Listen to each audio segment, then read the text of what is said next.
오늘부터 우리는 마가복음 7장을 묵상하게 됩니다. 하나님께서 이번 여름 동안 곁에 있는 교회에게 주신 말씀이 마가복음 7장입니다.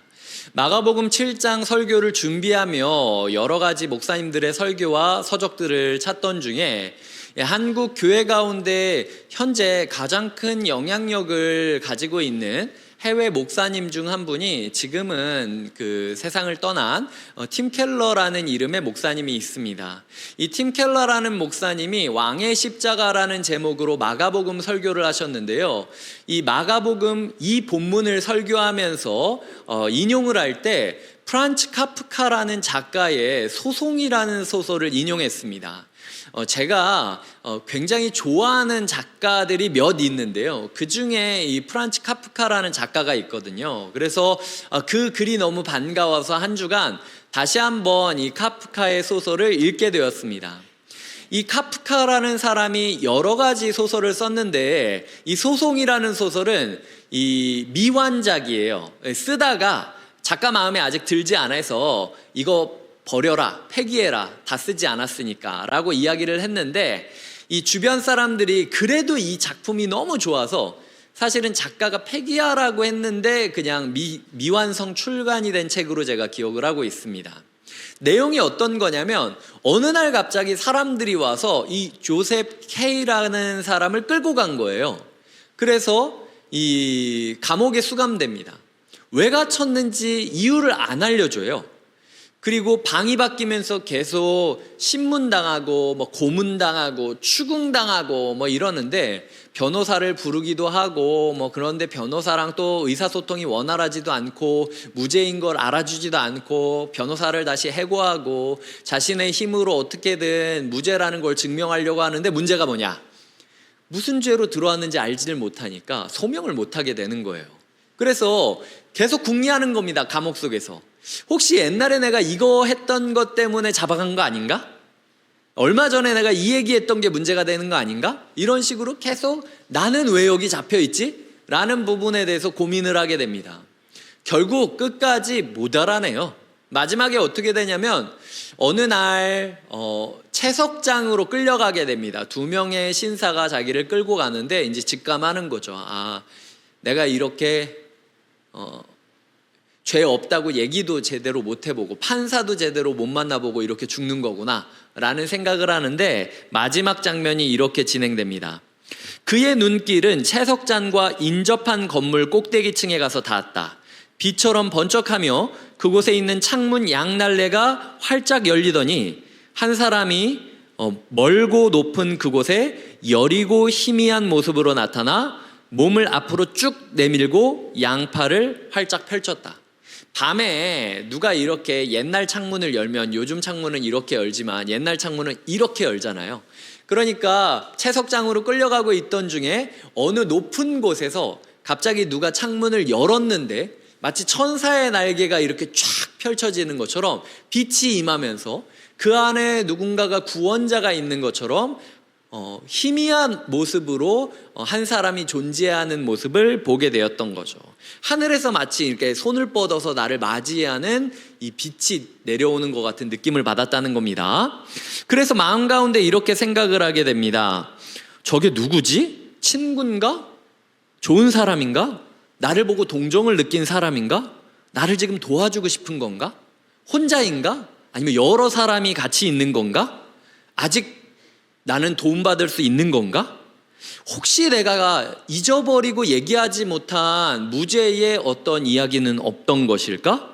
분명 있을 거야 라고 하면서 논리가 아무리 요지부동이라 해도 살고자 하는 사람을 당하지는 못한다.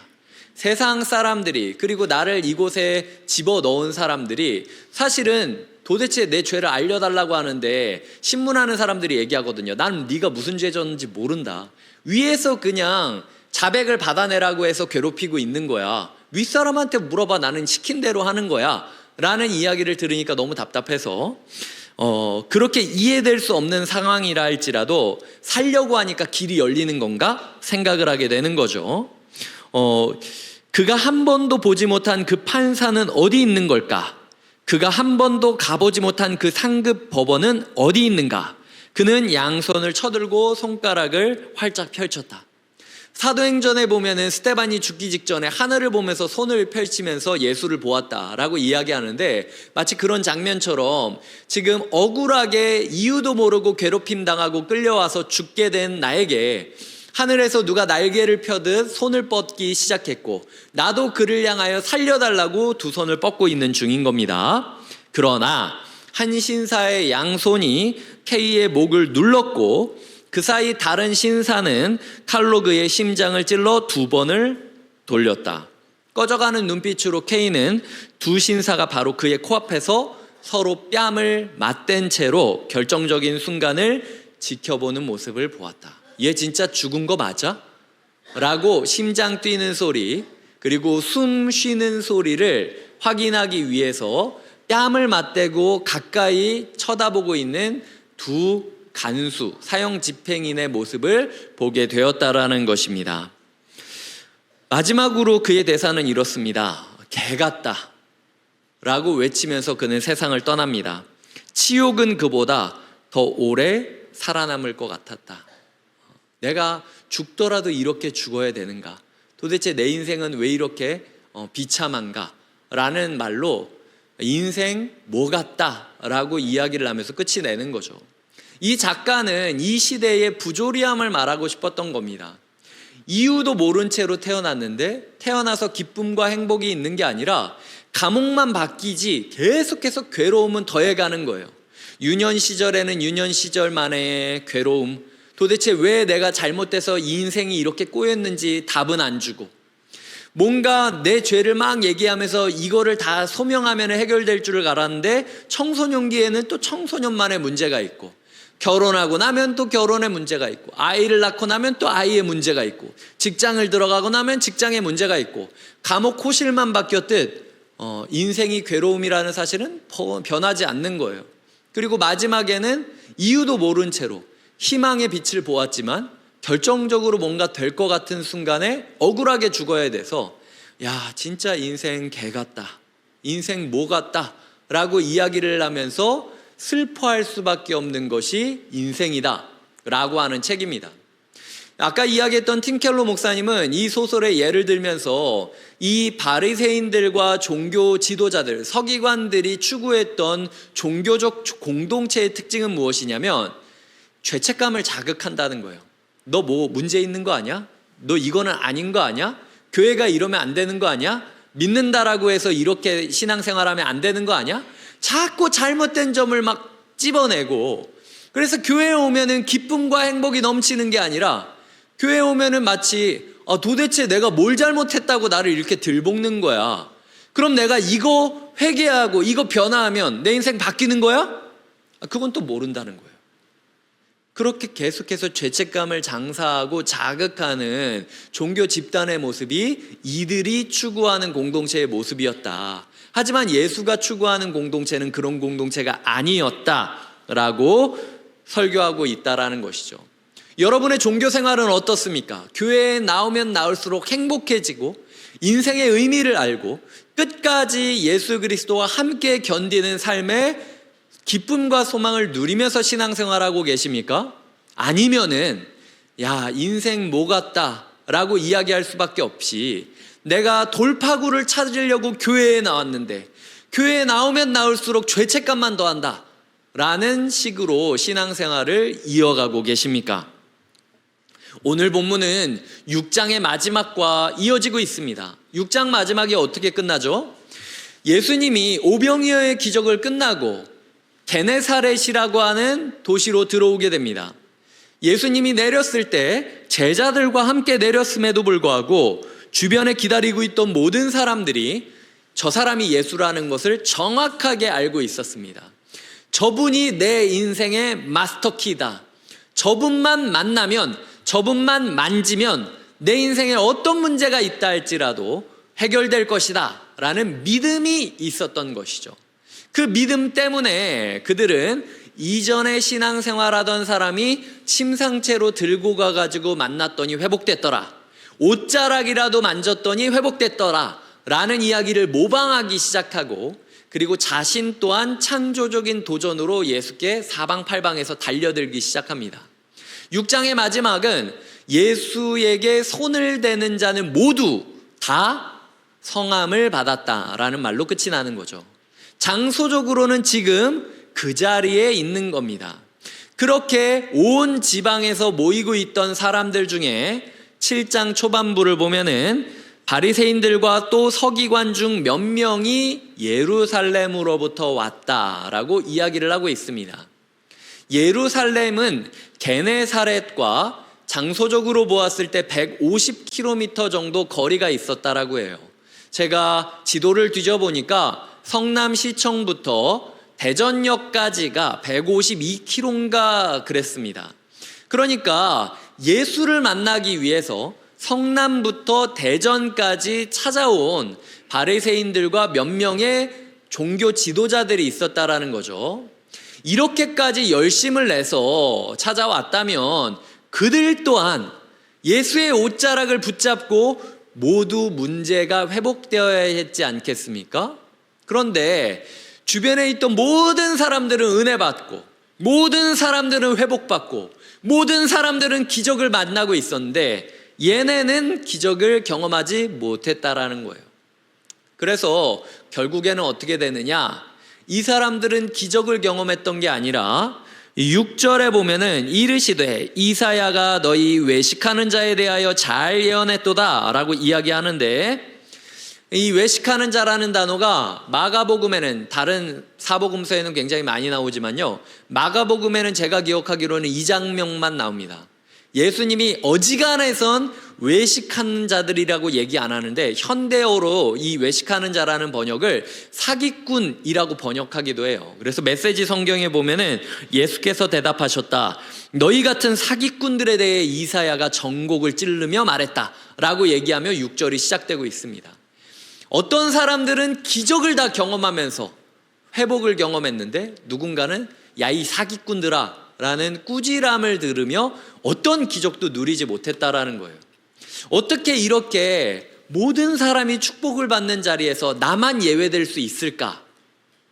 그 비결이 무엇인가? 그들은 보지 말아도 될 것을 봤기 때문에 문제가 시작됩니다.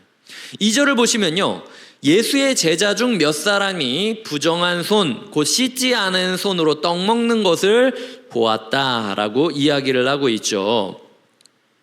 예수님의 제자들이 떡을 먹고 있는데, 저녁을 먹고 있는데 손을 제대로 씻지 아니하고 떡을 먹고 있었다라는 거예요.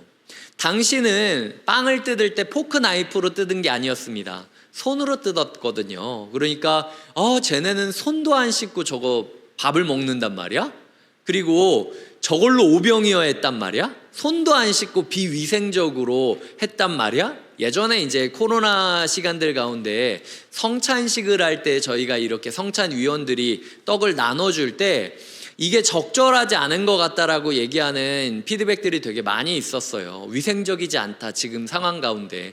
그래서 우리 교회도 개별로 이렇게 낮게 포장된 성찬을 가지고, 성찬 그 키트를 가지고 성찬을 했던 적이 있거든요. 위생적이지 않다라고 해가지고 지금 이 사람들 마음에 시험이 들었는가?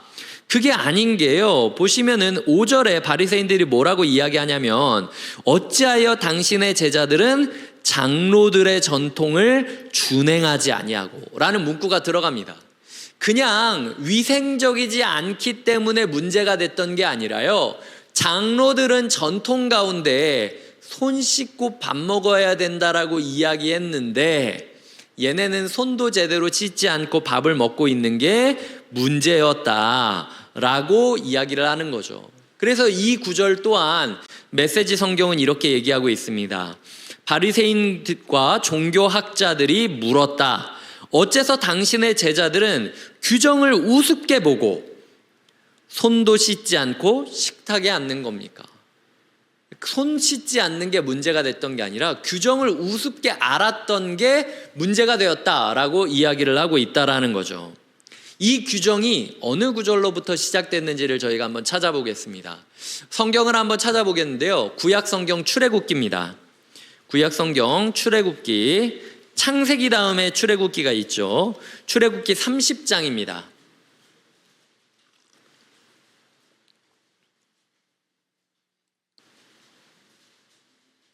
출애굽기 30장 19절부터 21절까지 말씀입니다.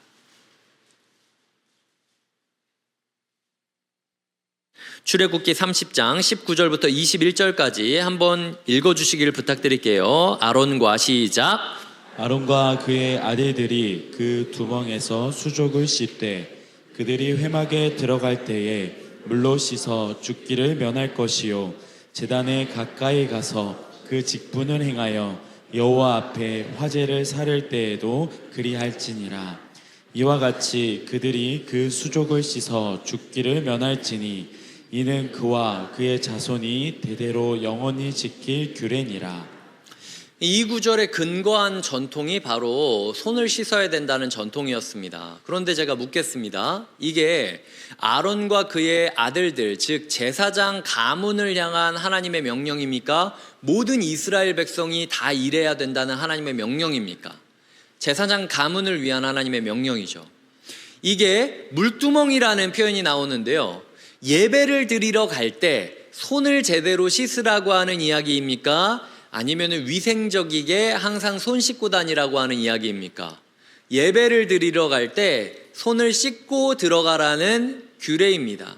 제사장이 예배를 드리러 갈 때 매번 손을 씻으면서 내가 잘나고 깨끗해서 예배를 진행하는 게 아니라 나 또한 죄인이고 나 또한 손을 씻어야만 예배를 집례할 수 있는 연약한 사람이지만 최종적으로 우리의 죄를 사해줄 어린 양이 오기 전까지 임시로 이 직책을 물려받았음을 기억하면서 매번 예배 드릴 때마다 손 씻으면서 언젠가 손 씻지 않아도 될 정도로 깨끗한 예배의 인도자가 우리 가운데 와주시기를 꿈꾸며 예배하라는 취지의 이야기였지.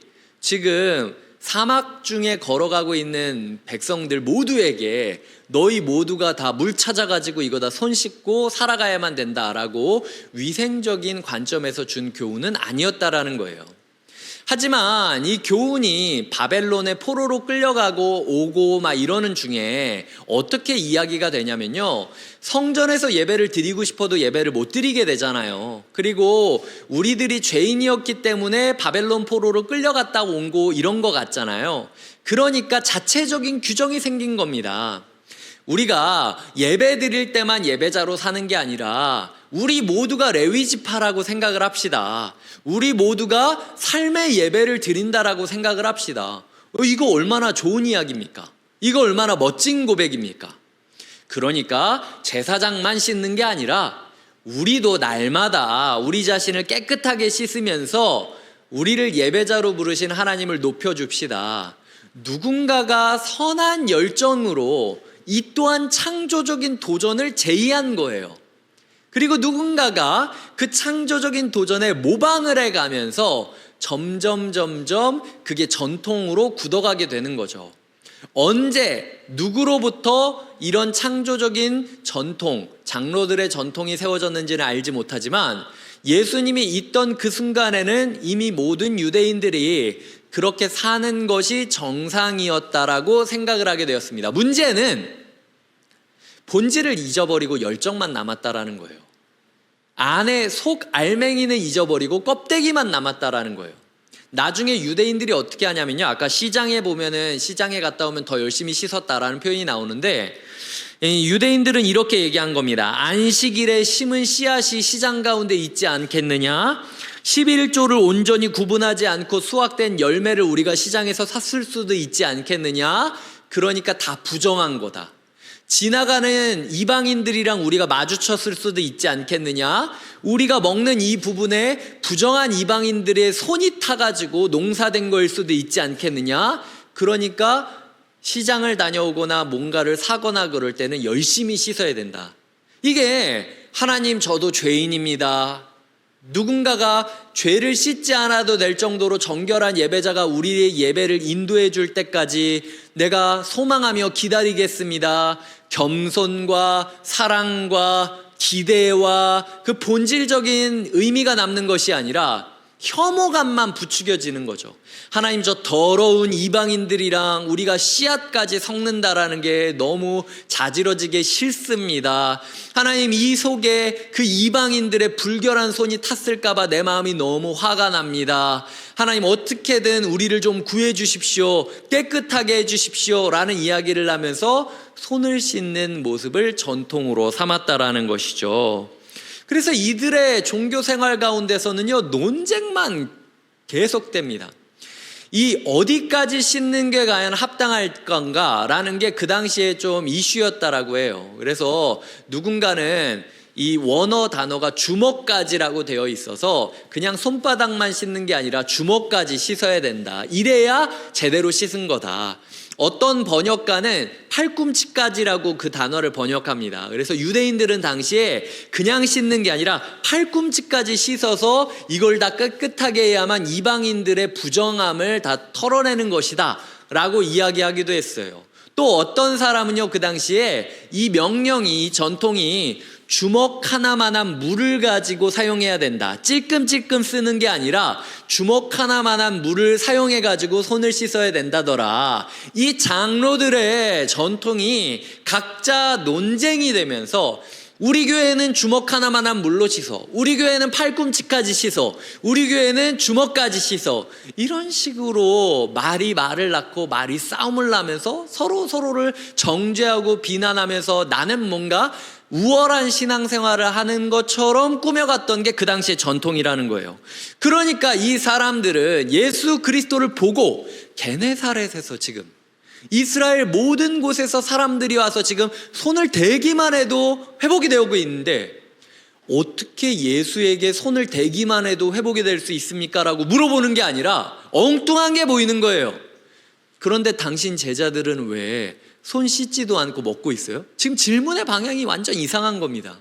그러니까 예수님이 니네 사기꾼이구나, 종교 사기꾼이구나 라고 이야기를 하고 있다라는 것이죠. 이 오늘의 말씀을 요약하자면요, 봐야 할 것을 보는 게 은혜이고 축복입니다. 보지 않아도 될 걸 보는 거는 저주예요.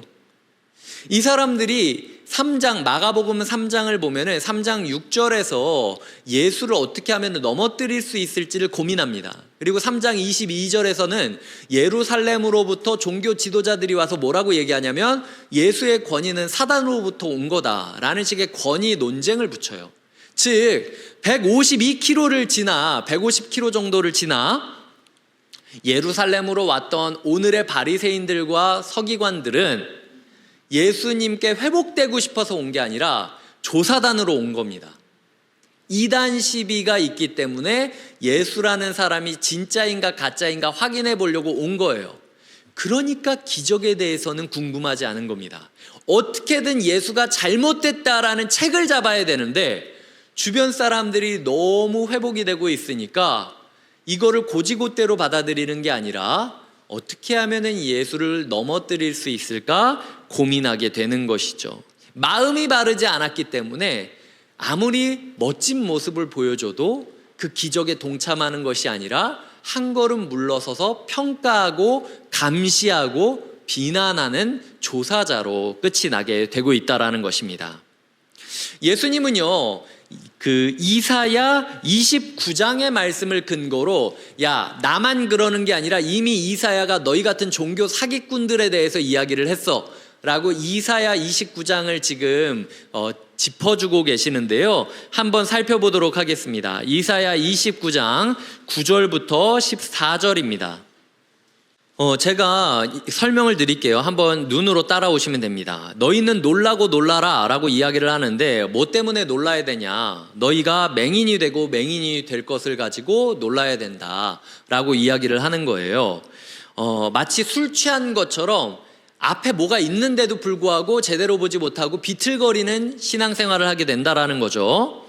하나님이 마치 눈을 잠기셨다라고 느낄 정도로 이 보여줘도 보지를 못하는 사람들의 모습이 그려지고 있습니다. 그래서 뭐라고 이야기하냐면 말씀을 갖다 줘도 마치 봉인이 된 것처럼 말씀을 해석하지 못하고 말씀을 읽으라고 펼쳐줘도 글을 못 읽는 것처럼 말씀을 못 읽는다라는 거예요. 요즘으로 치자면 성경을 갖다 보여줘도 저는 목사가 아니니까 말씀 잘 모릅니다. 포기하고 있고, 그리고 일일이 구절을 해석해주고 이렇게 살아야 된다 이야기를 해도 너무 어려우니까 저는 말고 목사님만 그렇게 사시면 저는 그냥 주일에 와서 목사님 하는 얘기 듣고 위로받고 힘낼게요 라고 이야기하는 사람들이 지금 예수님께서 이사야와 함께 외치고 있는 잘못된 종교 생활을 하는 사람들이라는 거죠. 그래서 말씀하시는 겁니다. 13절에 보면 주께서 이르시되 이 백성이 입으로는 나를 가까이하며 입술로는 나를 공경하나 그들의 마음은 내게서 멀리 떠났나니 그들이 나를 경외함은 사람의 계명으로 가르침을 받았을 뿐이라. 예배를 드리는데 하나님 말씀이 들리기 때문에 감격으로 예배 드리는 게 아니라 옆에서 누가 이렇게 예배해야 한대 라고 얘기하니까 그냥 사람의 전통으로 교회 다니는 사람은 예배 와야 된다더라, 어떻게 예배 드리는지는 모르겠는데 앉아 있으면 된다더라 라고 하면서 예배당에 앉아 있는 것만으로도 나는 다 했다라고 생각하는 그런 사람들에게 너희가 마음은 없이 입술로만 나를 예배하고 있구나. 그래서 오늘 마가복음의 말씀을 보면 헛되이 경배하는도다 라고 이야기하고 있는 거죠. 예배 드리러 이 자리에 앉아 있지만 진정으로 예배 드리는 예배자가 찾기 어렵구나. 적어도 저기 게네사렛 강가에 다가오는 사람들은 내가 누군지 제대로 알지 못하지만 나를 인생의 마스터키라고 생각을 하면서 나에게 찾아오는 사람들이었어. 그 사람들은 모두 다 회복되고 있지 않니? 근데 너희는 그 정도의 믿음도 보여주지 않으면서 마치 성경을 다 아는 것인 양 나를 판단하고 내 제자들을 판단하고 있구나 라고 이야기하시는 것이 예수님의 책망이었다라는 거죠. 이스라엘 사람들은, 유대인들은 어렸을 때부터 들어야 했던 말씀이 있습니다. 모든 히브리인들은 가장 먼저 암송해야 되는 구절이 있었어요. 신명기 6장의 쉐마라고 불려지는 이야기였습니다. 쉐마라는 단어가 들으라 라고 하는 단어예요. 쉐마 이스라엘, 아도나임 엘로임. 이게 무슨 뜻이냐면 이스라엘아 들으라, 우리 하나님 여호와는 오직 유일한 여호와이시니 너는 마음을 다하고 뜻을 다하고 힘을 다하여 내 하나님 여호와를 사랑하라. 사랑하기 위해서 들어라, 말을 들어라, 말씀을 들어라, 말씀을 있는 그대로 직면해라. 이게 모든 유대인들이 가장 먼저 들어야 했던 하나님의 말씀이라는 거예요. 유대인 알파벳을 외울 때마다 외웠던 노래입니다. 주님께서는 너희는 내 앞에서 말씀을 듣고 있는데도 불구하고 전혀 듣지 않고 있구나, 기적을 보고 있음에도 불구하고 전혀 보지 않고 있구나 라고 이야기하는 거죠. 주님께서는 이렇게 말씀하십니다. 신약성경 히브리서 12장에 보면 믿음의 주여 온전케 하시는 이인 예수를 바라보자. 신앙생활을 하면서요, 예수 말고 다른 게 보이는 건 문제입니다. 예수 말고 딴 게 보이기 시작하는 것부터가 문제의 시작점이에요. 장로들의 전통이 저는 좋은 전통이었다라고 이야기 드리는 겁니다. 그들이 바벨론 포로 갔다 오는 이 과정 가운데, 성전 예배를 못 드리는 과정 가운데 우리 모두가 예배자라는 의식을 가지고 매일마다 예배의 삶을 살아가자. 이 얼마나 멋진 꿈입니까? 그런데 그 꿈이 예수보다 앞서게 됐을 때부터 이제 문제가 시작됐다라는 거예요. 여러분, 여러분의 신앙생활에는 예수가 보이십니까? 교회를 왔고 정말 150km 걸리는 것처럼 우리도 만보기 차고 한 주간 얼마나 걸었나 보면 150km가 됐을 수도 있어요. 이렇게 힘들게 예수를 찾아왔는데 예수가 보이는 게 아니라 자꾸 다른 게 보이고 판단하게 되고 정죄하게 되고 비판하게 되고, 아니 내가 교회 다니면서 이런 질문도 못해? 교회가 이래도 되는 거야? 라고 이야기를 하면서 예수와 상관없는 이야기로 마음이 불편하다면 저는 이 바리새인과 종교 지도자들이 우리랑 다름없다 생각해요. 제가 어렸을 때는요, 나시와 슬리퍼에 그렇게 민감했습니다.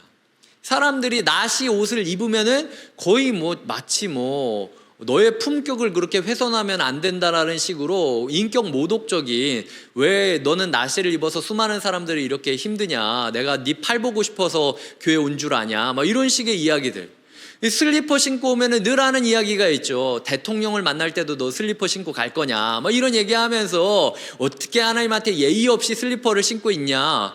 그런데 그것만 보이는 거예요. 예배 드릴 때 누가 슬리퍼 신고 오면요, 예수님이 보이는 게 아니라 1시간 내내 슬리퍼만 신경 써요. 쟤는 왜 슬리퍼를, 우리 교회가 이런 걸, 목사님 왜 이런 거 제지도 안 하고, 진짜 너무한 것 같아, 막 이런 생각을 드는 거죠.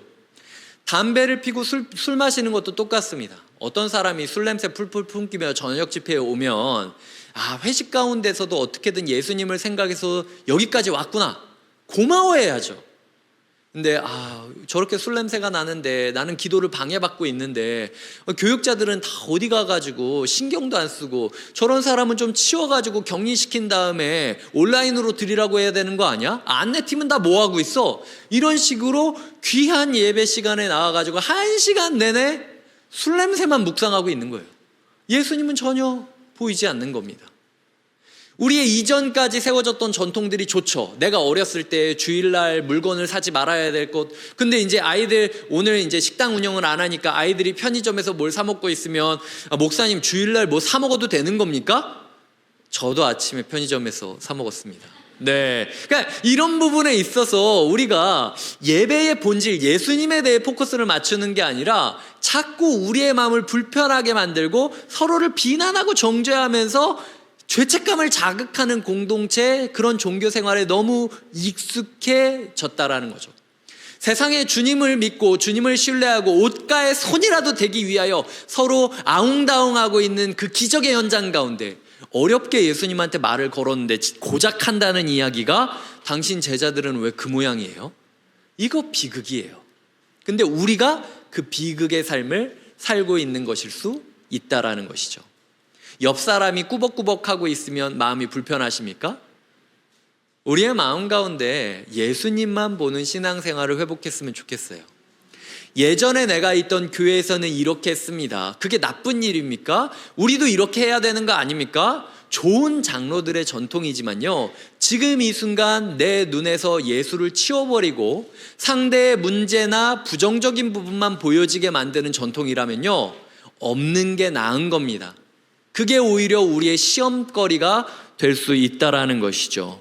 주님께서는 그들의 예배가 헛되다, 잘못됐다 라고 이야기하고 있습니다. 그들은 오히려 예배를 많이 드렸기 때문에 더 위선과 정죄만 늘어가게 되었다라는 것이죠. 한 주간 성도님들이 예수님과의 만남에 집중하는 시간들을 보내시기를 부탁드립니다. 그리하여 교회는 이러저러 해야 된다라는 생각, 신앙생활은 이렇게 저렇게 해야 되는 거 아니냐라는 나의 편견, 나의 선입관, 그것들로 시험에 받지 않고 본질이 아닌 것들은 다 양보하고 이해할 수 있는 넉넉한 그리스도인들이 되었으면 좋겠어요.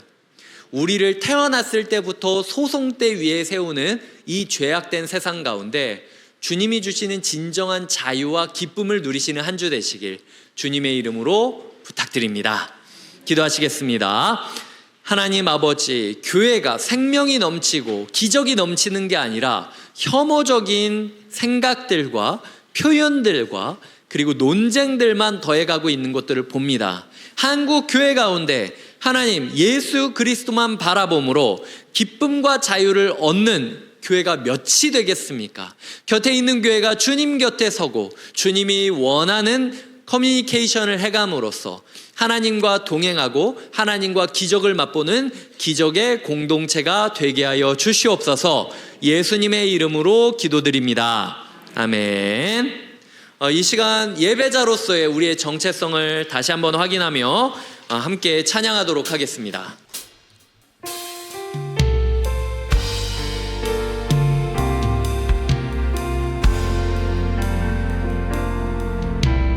나는 하나님을 예배하는 예배자입니다.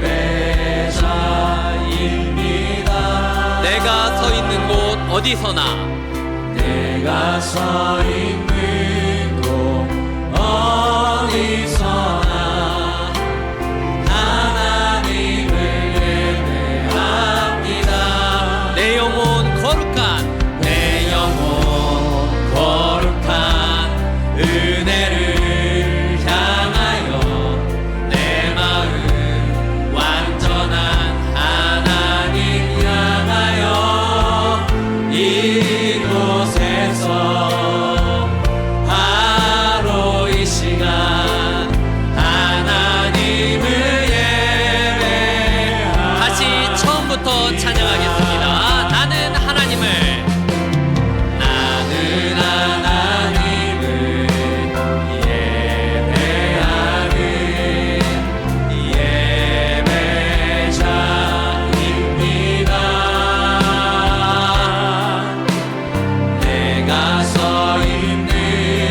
기도할 때에 하나님 예수만 보이게 하여 주시옵소서.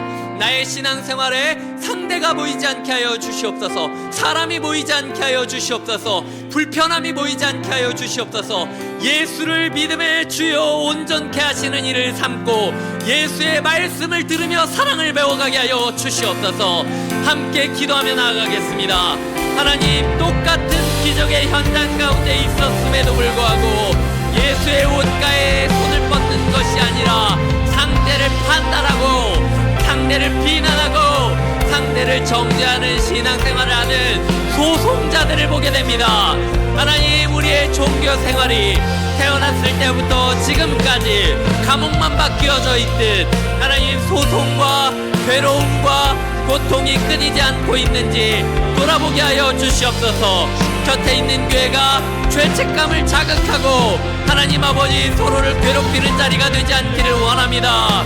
아무리 알지 못하다 할지라도 예수를 인생의 마스터키로 여긴다면 그 누구도 환영받을 수 있는 그런 공간이 되게 하여 주시옵소서.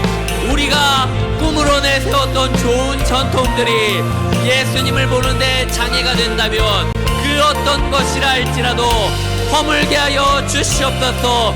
주여, 우리의 마음 가운데 복음의 전통이 세워지게 하여 주시옵소서.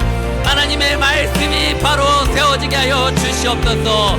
인간의 전통이 아니라 예수 그리스도의 뜻과 사랑만 펼쳐지는 자리가 되게 하여 주시옵소서.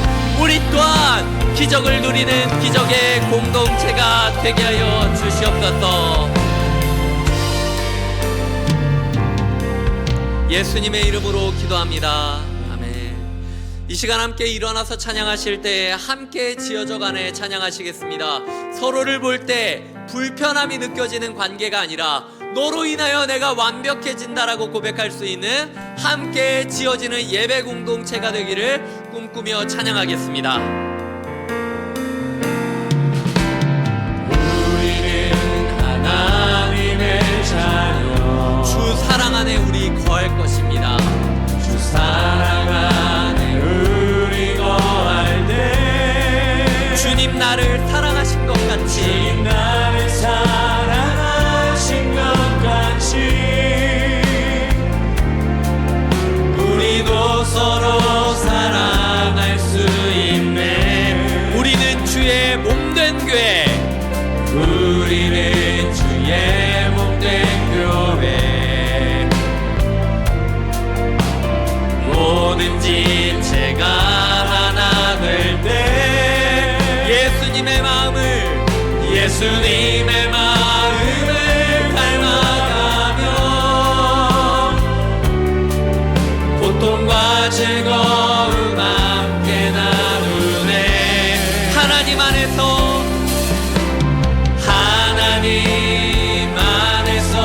우리 서로 이어져 주가 거하실 성전이 되네. 높은 돌 되신 예수와 하나 되게 하신 성령 안에 함께 지어져 하나님 안에서 우리 서로 이어질 것입니다. 하나님 안에서 우리 서로 이어져 주가 거하실 성전이 되네.